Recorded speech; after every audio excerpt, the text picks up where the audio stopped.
Hello, everyone. Hello, awesome authors. It is amazing to be with you this Tuesday in the Answering the Call to Write group. I am so excited to have with me the beautiful Dianne Burckhardt from Burchardt Books. She is amazing. We recently met. I couldn't stop talking to her. We were on a call for hours. And I'm so excited with what she's going to share with us today. But just to introduce her properly, she is an author of several books. Her series Into the West is available on Amazon. I think she's written 7 books in that series. So if you are into good Western material, then go and check it out. You can find her on burchartbooks.com. The link is in the content. And I also had the privilege of being interviewed on her podcast called Book Banter. And I highly recommend that too. She has all sorts of ways that she loves to help indie authors to get their books out there, get their messages seen. And we're going to talk today about the power of trial and error as we market our books. Dianne, thank you so much for being here. This is so great. I'm looking forward to speaking with you again. We had so much fun the last time. We did. We sure did. Yes, so Dianne, tell us a little bit more about you. Where are you from? And yeah, I don't want to give too much away. Yeah, my life's a little bit interesting. I was born and raised in Wichita, Kansas, and I lived there until I was 46 years old when I met a man from Chile, and we got married the same year that we met and moved to Europe. We first moved to Denmark, and now we're living in Germany. So it's been rather interesting. Yes. But my author journey actually started, as so many authors say, as a child, I started writing. I was always creating stories. I had a very vivid imagination and just loved to fall into my own creations. And I actually went to college and became a journalist. I worked in journalism for a while, but I decided to go back to college, and I was working part-time at a bookstore, and I had an accident which caused me to need to have 7 surgeries in 6 months in 2004, and 6 of those were brain surgeries. Yeah. I lost a lot of my language skills and really kind of got away from writing for a long time because I just didn't feel like I could do it anymore. But whenever my husband and I moved to Europe, my language skills for the new countries were even worse. And I had to try and find something to do for employment. And I decided to give writing a try, and I became a ghostwriter. Wow. I was doing freelance work, and I figured as a ghostwriter, the people that I was writing for would be able to judge whether or not my writing was good enough for them to buy. And I did a few different booklets. I did a couple of nonfiction, a couple of fiction, and they were all really well received. I was thinking, okay, maybe I'll try this myself. And so I decided to go ahead and write a new book series. And one of the books that I had written as a ghostwriter was a Western. And it was so much fun to write. And I had never even thought about writing Westerns before.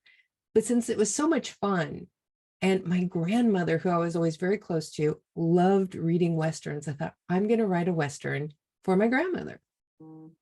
And she was coming up on her 100th birthday, and I was going to publish the book on her 100th birthday. Wow. Unfortunately, she passed before we got there. Oh. But I still have the whole book series dedicated to her, and it is the Into the West saga serial. But I was so afraid that I still was not good enough because of my language problems and my memory problems and all of the neurological issues. I wrote it under a pen name because I figured this way, if it was absolutely horrible, I could just walk away and nobody would ever know it was me. But the first book actually won 2 awards, so it didn't do too bad. And amazing. I have the 7th book coming out on September 19th, which is my birthday. I decided to do it as my own birthday present. And after this, I want to go on and start writing some books under my own name. Yes. Yeah. So your pen name is Stephen Burckhardt. Mhm. So when you look for Dianne's books, remember to look for Stephen Burckhardt, and you'll find the series there. It looks fantastic. So yeah, I do recommend go and check it out. And that's so cool. Yes, I would have not thought about writing westerns. It's an interesting genre. Do you want to tell us a little bit about what the stories are about? Are they all different? Do they link? Do they follow each other? Yeah, actually, they're based on the old cliffhanger movie shorts that they used to show in the theaters before the main feature back in like the 50s. Things like The Lone Ranger and Red Rider, where each one ends in a cliffhanger. And Right. then the next one goes back a little bit and retells the end of the story from a different point of view, Oh, and then wow. goes on from there. And that's one reason why people have been very kind of antsy about me hurrying up and finishing the series so that they get the answers to all the cliffhangers. But now the series is complete, and the whole thing is a big family saga. It follows this one family called the McBrides, where the wife is an immigrant from Ireland, and her husband dies when it's like a month after their son is born. So Right. she is a widow taking care of her daughter and her son as just a housemaid Right. in New York City in 1859. And she can't do it. She can't make ends meet. She has no family, no friends, nobody to help her. So she turns her children over to the Catholic Foundling Aid Society, Right. hoping that they will be able to find a suitable home to take care of them and that she can watch them grow up in the neighborhood. Yeah. But the children end up getting put on the orphan train and taken out into the Wild West. Wow. And the story is all about their experiences in the foundling home and all of the different stops along the orphan train trail. And when they finally get taken into a home and how different things transpire out in the Wild West. But the Wow. family saga comes all the way around to the end. And even my editor said that the ending that I have in this book that's coming up brought him to tears, that he just really loved the way that I brought it all together. Oh, that's so awesome.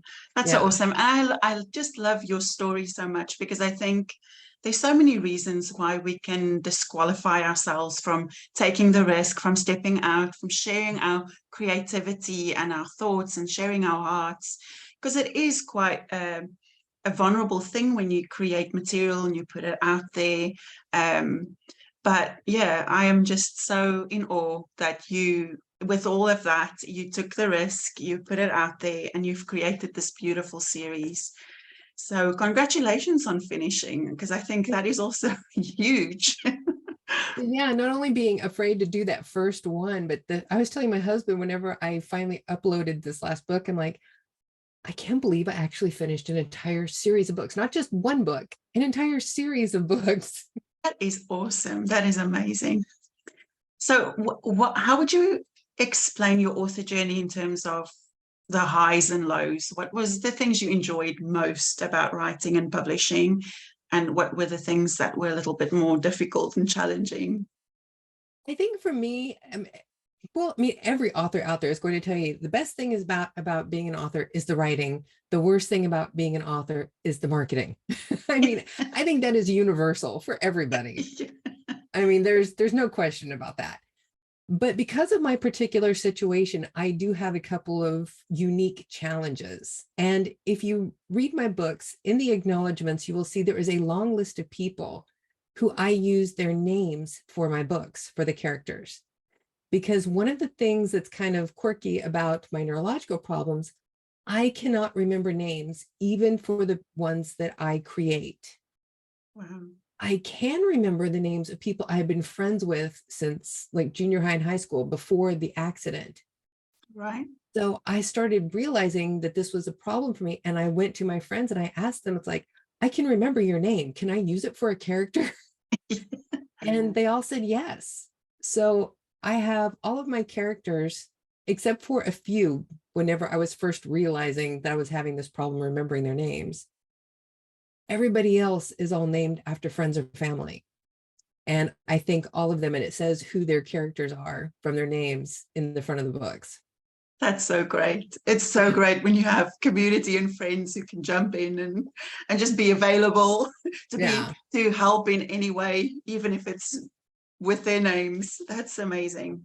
Well, and this series is actually very personal. The way that I got the idea for this storyline was a friend of mine. I can never remember if it was her mother or her grandmother, but somebody in her family had actually come to Kansas on the orphan train. And she was Wow. telling me stories about this, what her mother had gone through. And her mother, unfortunately, was one of those writers who did not have a wonderful experience. She was Mhm. basically adopted as an indentured servant in their home. Right. And when the parents passed away, she didn't get to inherit anything. They didn't leave anything to her. Wow. And after hearing these stories, my mother and I took a trip to Concordia, Kansas, where there is an orphan train museum. And they Wow. have a lot of the personal stories from the orphan train writers in this Yeah. museum. And they have photos, and there you can even hear, there's a couple of places where you can stand and hear the actual person talking about their experience. Wow. Yeah, it's really moving. If anybody ever has a chance to go there, I highly suggest you do it. It's incredible. It's a part of American history that is not common in other countries. It's very unique to the United States. So this is something that I think people should really check out if they have the chance. Yeah.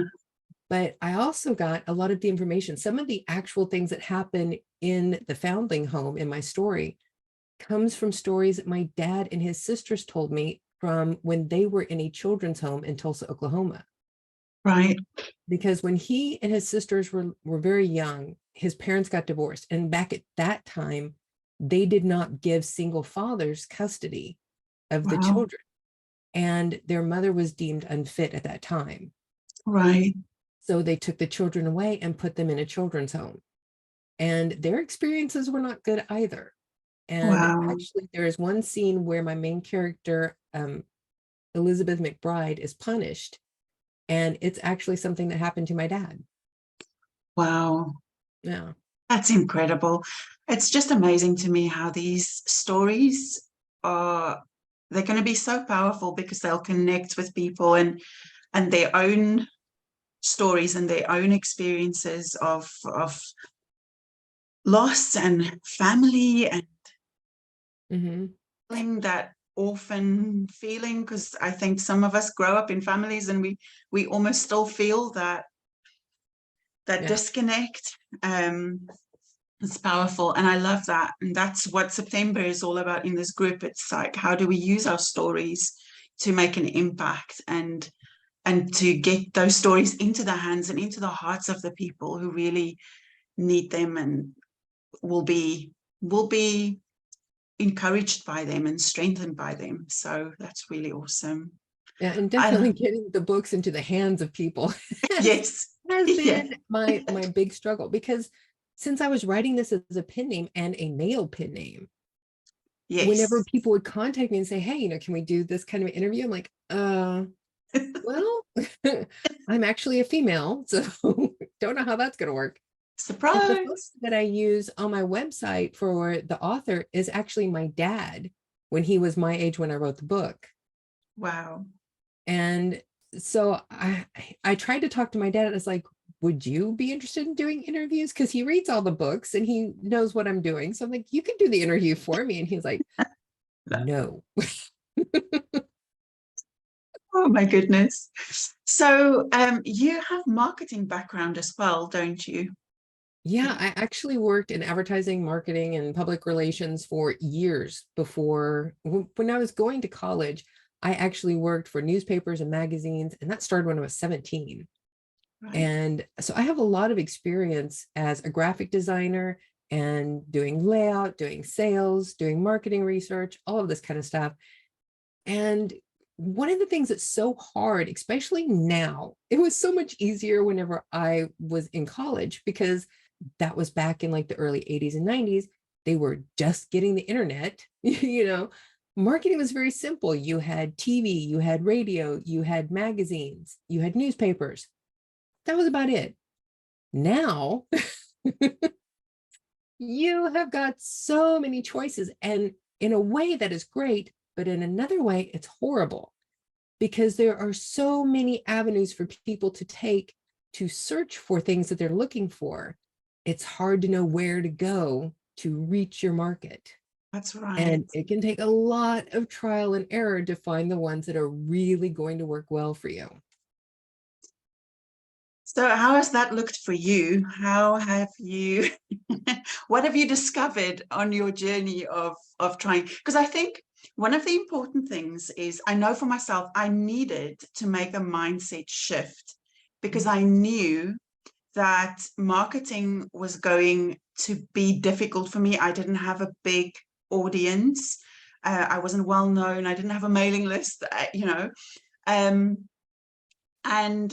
when I started out, it started to feel really heavy, like a big burden, and just very overwhelming.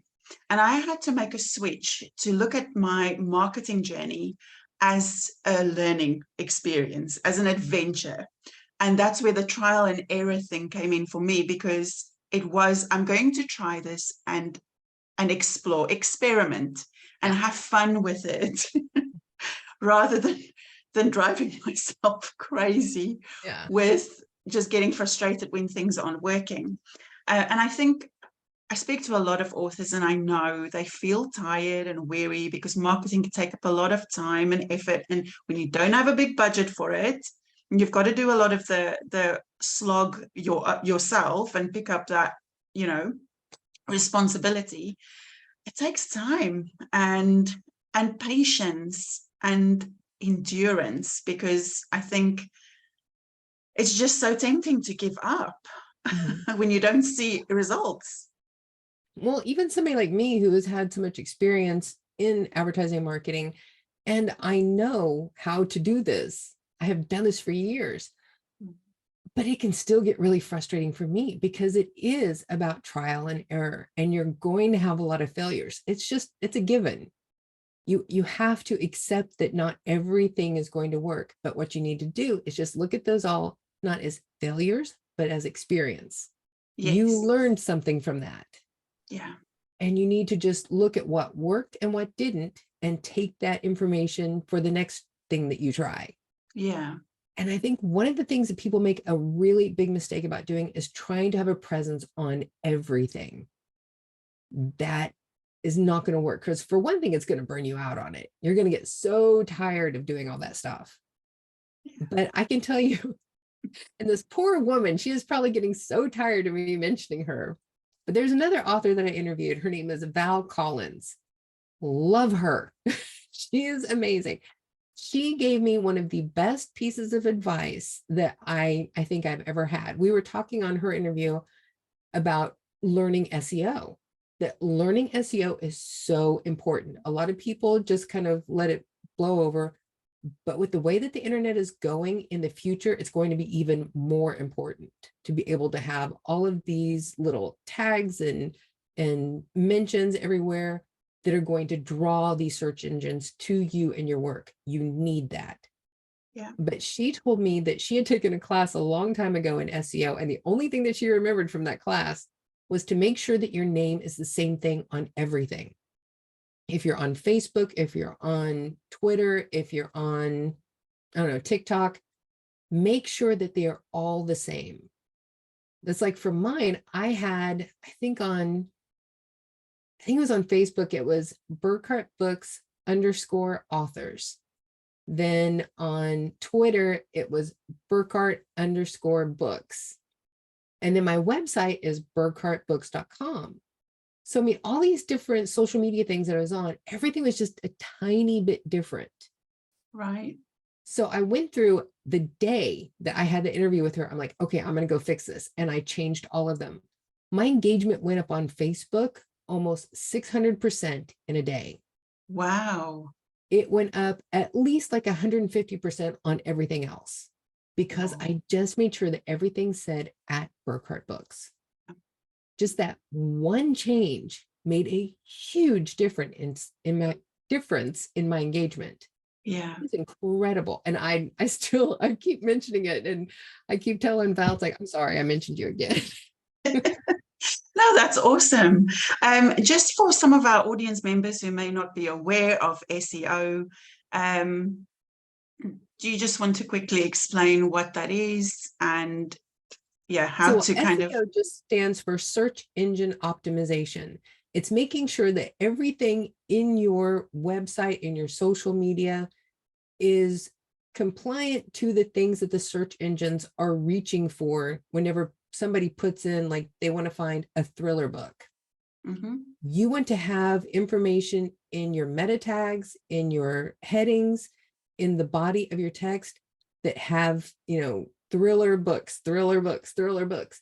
And then it's going to link and catch that whenever somebody does a search for thriller books. You want to make sure that all of your stuff, and most hosting sites now, I think, have aids to help you improve your SEO. Yeah. But there's always so much more that you can learn because things are changing practically daily. Yes, that's right.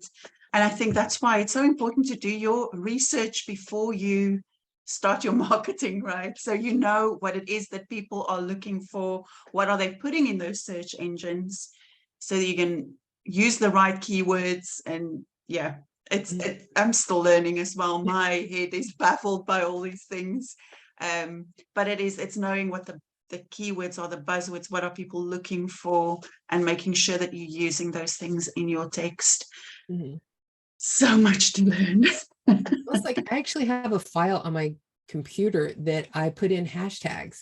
Whenever I find like the current hashtags that are really hot, I make a list of them so that whenever I'm doing blogs and things like that, I can put those in, as long as they actually apply to what I'm doing. Yes. So that's one thing that you want to make sure. Don't be dropping in hashtags just because they're hot.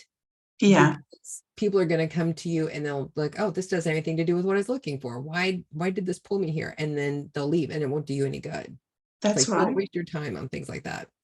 That's right. That's right. So how do you find your hot keywords or your hashtags? I usually just do a Google search and it's like, what are the hot keywords for authors right now? Yeah. I mean, it's just that simple. It's not hard to find them. And going on things like Twitter and seeing what ones pop up. And a lot of people make the mistake, like on TikTok, whenever you're doing hashtags, they'll say, oh, this one has 5 billion people looking at it. Okay, but 5 billion people is not the number that you really want to see. You want to try and stay in like the 10,000 range. Right. Because those are the people who are actually going to be stopping and looking and checking out what you're doing. Yeah, that's good, because we always talk about, the broader your audience. If you are producing anything or marketing, if you're marketing to a big audience, your chances of getting noticed is smaller. But if you really hone in on who that one person is that you're trying to reach, and I guess SEO is just a part of that as well. It's like, what is that person looking for? What are they Googling in the middle of the night when they can't fall asleep? That's the person you want to reach. So that's a very good point, actually, not like looking too broad, because I've done that. I'm like, oh, this is a good one because it's like so many views. That's excellent. What would you say would be one key thing that would help us with marketing our messages or stewarding our stories? What would be kind of the one key you think that would be really helpful to move us forward in marketing? I think one of the most important things that people have to realize is what works for you may not and probably won't work for me. Yeah. Because you have a totally different market that you're trying to hit than I am. Yes. And even though we can look at, things that you might do that are working, like maybe using BookFunnel or NetGalley or things like that, those kind of things can have an effect for everybody across the board, no matter what their genre is. But whenever you're actually getting down to your specific market, you have to search for your area and not worry about what anybody else is doing. So many people see, okay, well, they're on TikTok, they're on Twitter, and they're doing really well. I have to do that too. Your market may not be there. You need to do research on what your market is. Go find like best-selling authors who are in your area. If you write thrillers, go see what the people are doing who are bestsellers in thrillers. See where their social media is. Look how their website is set up. See what their covers look like. I mean, that's one thing I've been struggling with. My covers need to be completely redone because whenever I was doing this series to start out, I wasn't even thinking about trying to sell. I was just seeing if I can do it, trying to figure it all out. So I wasn't trying to hit big markets, but now that I'm actually getting well into it and I know what I'm doing, now I want to actually start selling the books. So I'm trying to redo all of the marketing and the covers. And actually, I'm going to rebrand them all for Christmas. But I'm not Nice. about that right now because I have too many other projects going on. That's awesome. But definitely go search out people who are bestsellers and doing really well in your genre and check out their website, check out their social media, check out their meta tags. Yes. Check that stuff out and make notes and start carrying that stuff over into what you're doing. Yeah. There's a lot of things in that. So you may want to re-listen to that and take some notes. There's some really good advice there. So Dianne, what is the future holding for you? What other projects are you working on? What are you doing next? I have decided I must really hate sleep because I started the podcast Book Banter with Dianne Burckhardt because I wanted to try and network with other authors for one thing, but plus market my own books because I have $0 for marketing. So everything I'm doing, I'm just doing myself and I'm trying to find different avenues to do this. So I started the podcast because I also have experience in broadcasting. I used to actually work for a news service as a broadcaster and thought that would be something easy for me to do. So I've got the Book Banter with Dianne Burckhardt podcast, but then that one is audio only. There's no video to it. So I thought, well, I need to be able to reach people who want this information too, but can't or don't like listening to podcasts. So I thought, what could I do? So I'm creating Book Banter magazine, which is an online electronic magazine that has articles about all of the authors that I've interviewed and has live links. And I'm trying to get some book trailers to put in there from some of them. Awesome. And I also have authors that are just specific to the magazine. So there will be exclusive content to the magazine. Right. And I'm currently trying to find a cookbook author who would want to submit like a recipe, and then we'll do an ad for their cookbook along with the recipe. So I'm trying to find that right now. Wonderful. Anyone in here interested, get in touch with Dianne. So on that note, how do we get in touch with you? If they go to burchartbooks.com, they can find all of my contact information. They can just contact me through there, or they can sign up for my mailing list and they can use the chat function. And there's my email at the bottom of all the pages. Awesome. So I'll make sure that there is a link in the comments to your mailing list. I think it'll be brilliant come Christmas to be part of that mailing list and get some ideas if you've got people who love to read and get some ideas of books. One of the things that I have in the works too, besides the new magazine, I am putting together a new book buying guide, which will have a page for every author I have interviewed since I started the podcast. Wow. And links to their books. So for people who are looking for new books to read or gifts to buy people, then this buying guide is going to be a great resource for them. And whenever I do the podcast, I always make sure that I have a huge cross genre selection of authors. I have children's authors, adult authors, there's nonfiction authors, there's comic book authors. I have, people who have done photography books, and I'm looking for cookbook authors. There's, everything from romance to thrillers and Christian books, journals, all kinds of things. So there's something for everybody in here. Awesome. I love that. And yeah, thank you so much for just doing what you do. I love that you are helping people get their books out there. That's why we were talking for so long the other day, because, I could just get connected. I connected with you and that journey of, marketing and trying to get the books out there. It's huge for us indie authors, for us in the self-publishing world. So thanks so much for doing that, and thank you for being here and for sharing your wisdom and your story. It's been amazing speaking to you. It's always fun talking to you. Thanks everyone for listening. And yeah, please drop some comments and let us know what you think. If you have any questions for Dianne, I'm sure I can pass that on. Her contact details will be in the links in the comments below, and we would love to hear from you. So have an awesome day, and I'll see you in the group later. Bye.